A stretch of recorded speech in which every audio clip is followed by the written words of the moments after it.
My intention was to be a musician. Like I wanted to be a classical pianist. And I was playing at the church. My whole life was immersed in music.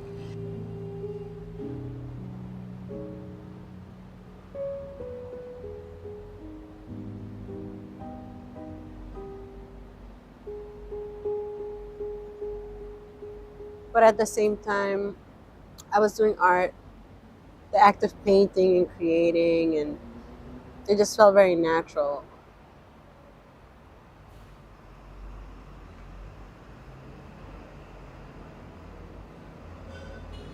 You know, that space of isolation. I felt a complete sense of freedom, and I realized that's where I wanted to kind of put a lot of my energy into.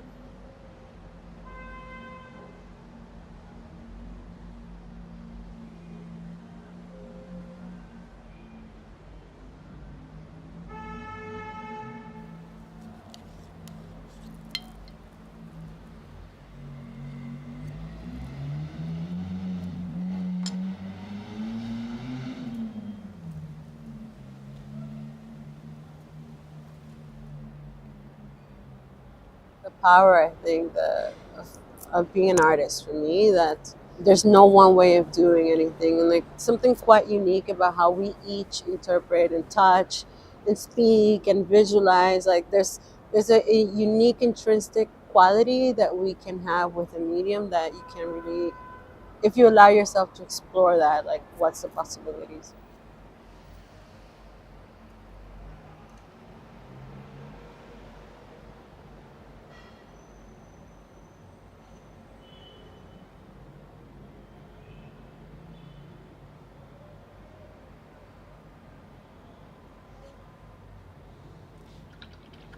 Like you don't have to have like the expensive materials to create. There's this sense of like using what you have and transforming it. There's something beautiful about using the detritus of what's around you.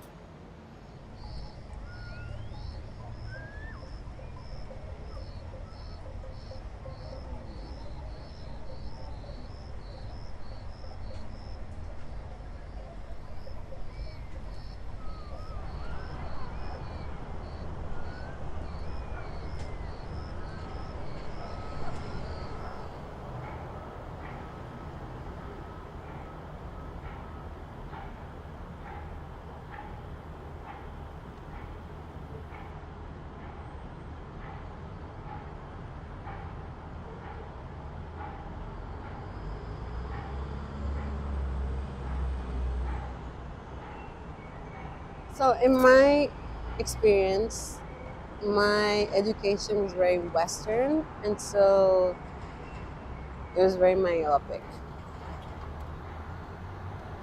Me as an educator is to create a sense of universality within the classroom, which the classroom is already a reflection of a kind of pluralization. You know, there's people that's from all over the place, so that teaching should incorporate knowledge and artists and ideas and aesthetics of all over the place. It's going to be a lot of color mixing today, like how we did in preparation for the previous painting.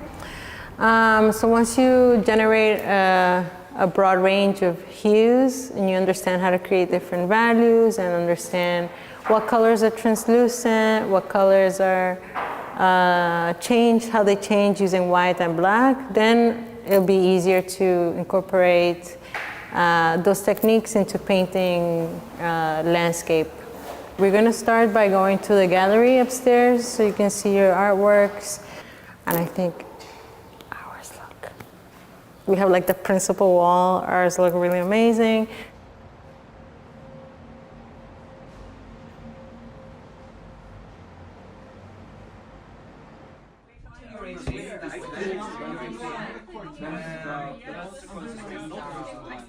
Teaching allows me to be in communion with a lot of different people and also be able to kind of engage in dialogue that is very rich, because there's space for people to express themselves. as they want, you know. And for me, it's like, well, how can I facilitate your way of expression? How do you guys feel about your works on the wall? I feel like you think it's like a different experience than seeing it in the space?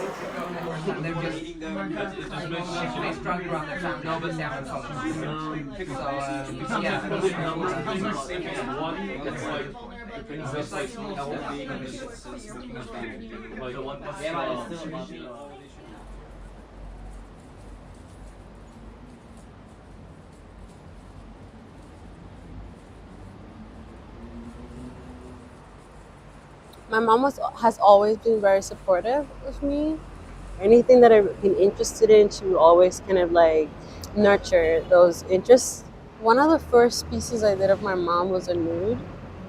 And I was like, she was taking a shower. I was like, hey mom, can I take a photo of you so I can make a painting? And she was like, okay. I was like, okay, just like turn around, like whatever. And she was like fine with it. It became like one of my great pieces, honestly. She's like, this is the potato. She loves the piece. My mom has always kind of been the epitome of self-reliance. She sees so much beauty in herself. I think she's taught me or given me that kind of self-confidence. Not only the intellectual beauty, but she says, God crafted me. He took his time with me. She's my muse for like, a lot of things. And those paintings, I think, is a way of like capturing a moment.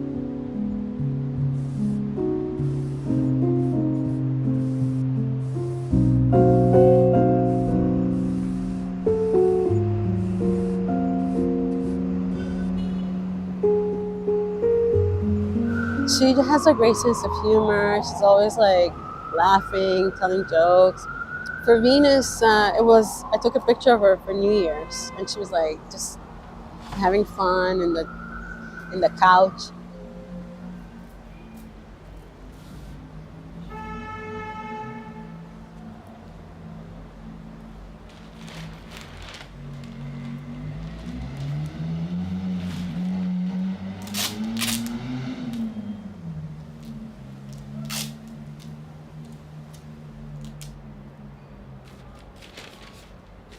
I was sort of making connections between the way like Black bodies, especially female bodies, have been represented through like the art canon of painting, art history.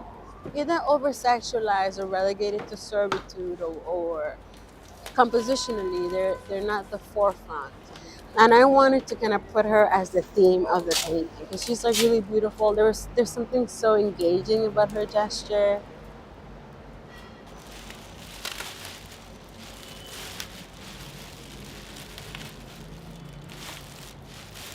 My artwork is a documentation of my experience. Honestly, it's like the things I'm interested in, the things that affect me as a woman, queer, Hispanic, whatever. All these different like pieces and chips that I was given as like random parts to exist.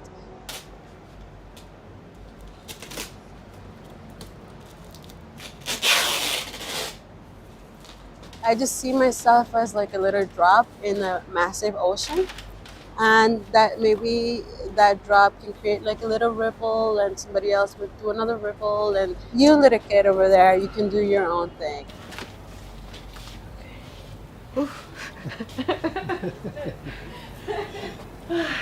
Feels good.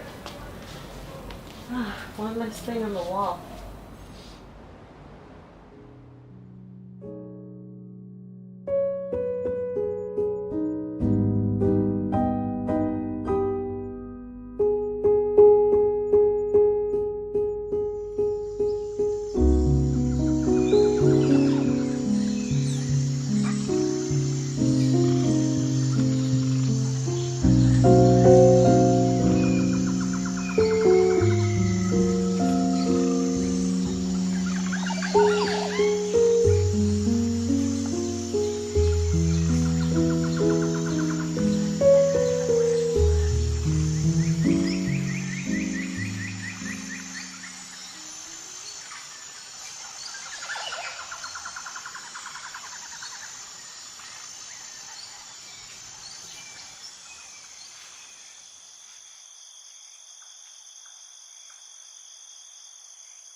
name is Raymond De La Torre, founder and president of No Cure, No Rest. We're here in the heart of the South Bronx. Right now, 149th Street on Westchester Avenue, to pretty much provide free testing for those who want to get tested.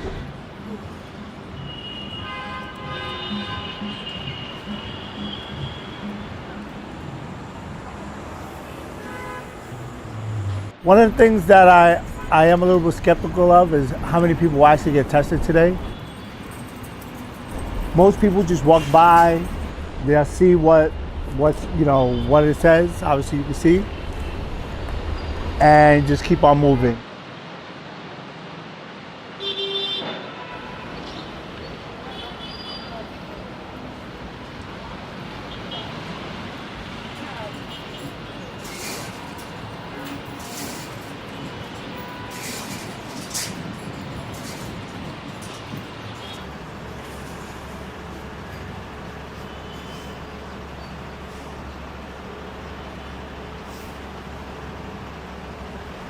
Of course, we have the information on the table. We want the people to come and want to get tested. We don't want to force anything on anybody because you should want to know your status. Not wait for me to tell you your status.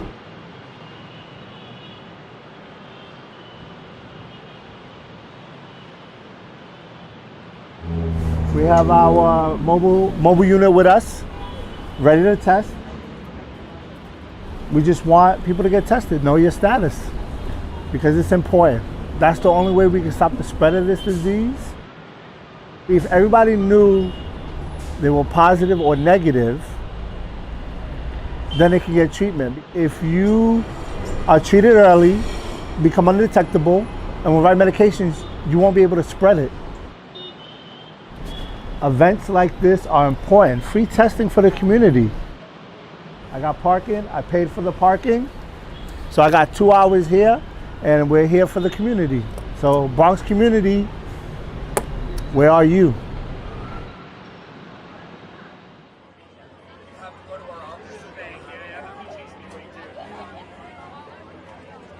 Nobody talks about HIV and AIDS.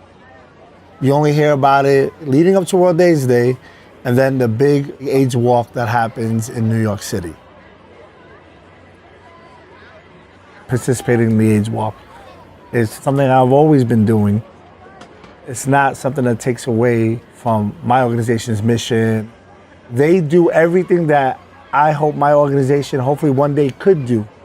Advocacy, finding people housing, getting people help that they need, testing. They have their whole office.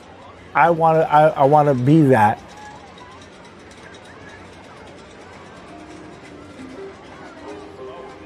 It all goes back to 1995. Our aunt became infected, contracted the disease along with her husband, and withered away right before our eyes. And I took that to heart. To watch other people, friends of mine that I grew up with, where their whole families were wiped out from it. From mothers to aunts to uncles, died from complications of AIDS.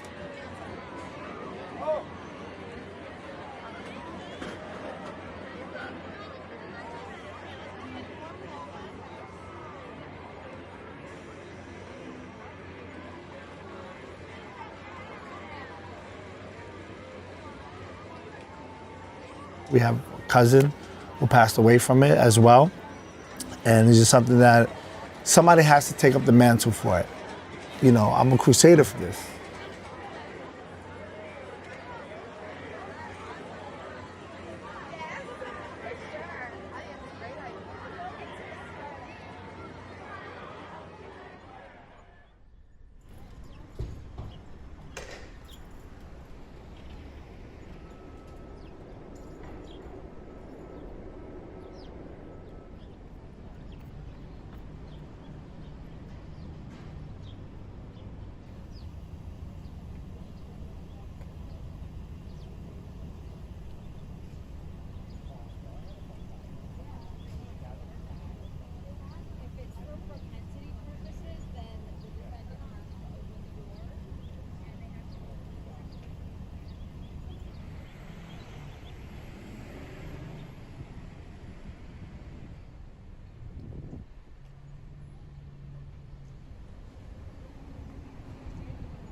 Over the last, I want to say 2.5 years, No Cure, No Rest has partnered with undergrad as well as graduate fraternal and sorority organizations, whether it be for an AIDS Walk fundraiser or whether it be a fundraiser for awareness on our actual college campus, talking about knowing your status and how important it is. It is important on our college campuses that we provide testing as well.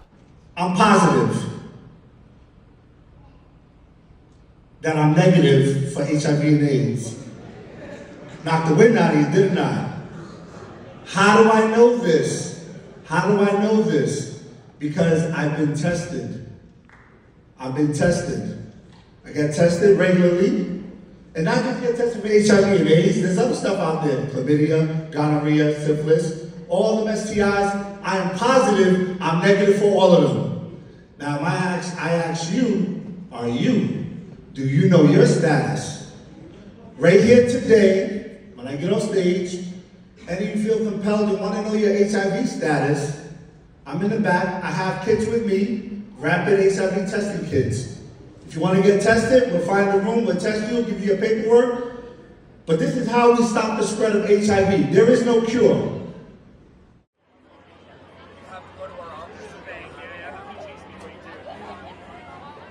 I can go to a college campus and have a table full of condoms and nobody will take any.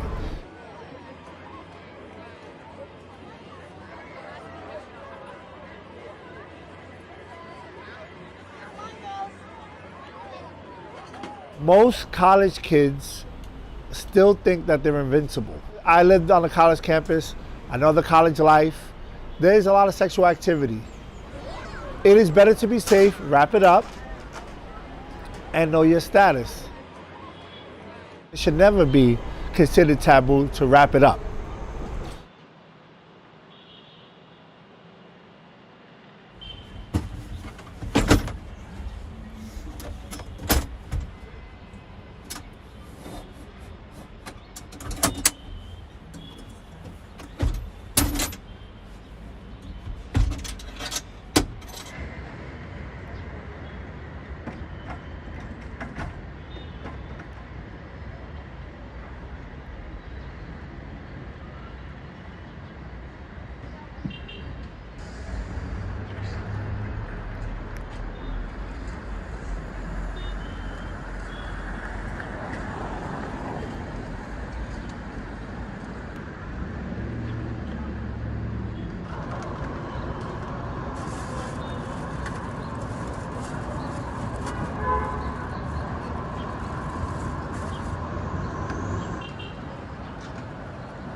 So this is the oral quick HIV oral swab test. It's almost similar to like the COVID test. The patient swabs the top of their gums on the outside, not the inside, and they swab the bottom of their gums. Then they put into the solution. Anywhere between 10 to 20 minutes, we can get a result, whether negative or positive.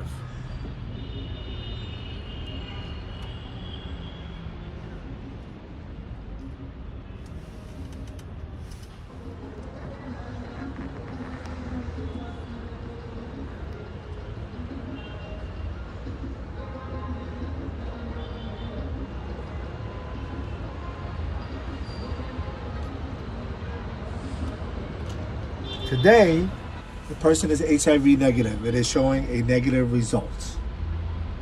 Now, if somebody wants to test positive, I will give them this sheet and tell them to report to one of these clinics as soon as possible and show them the paperwork that I give them for their preliminary positive test so that they can have a blood test drawn. A blood test will definitively determine positivity, and then the person knows their status.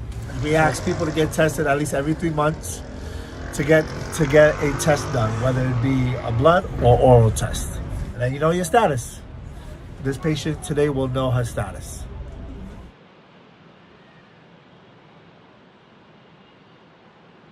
The future of No Cure, No Rest would be a small storefront, maybe an office or two, where we could provide testing 2 to 3 times a week. Free HIV testing plastered all over the place. Monday through Friday, 5 to 7 p.m. Saturdays, 12 to 3, something along the lines of that.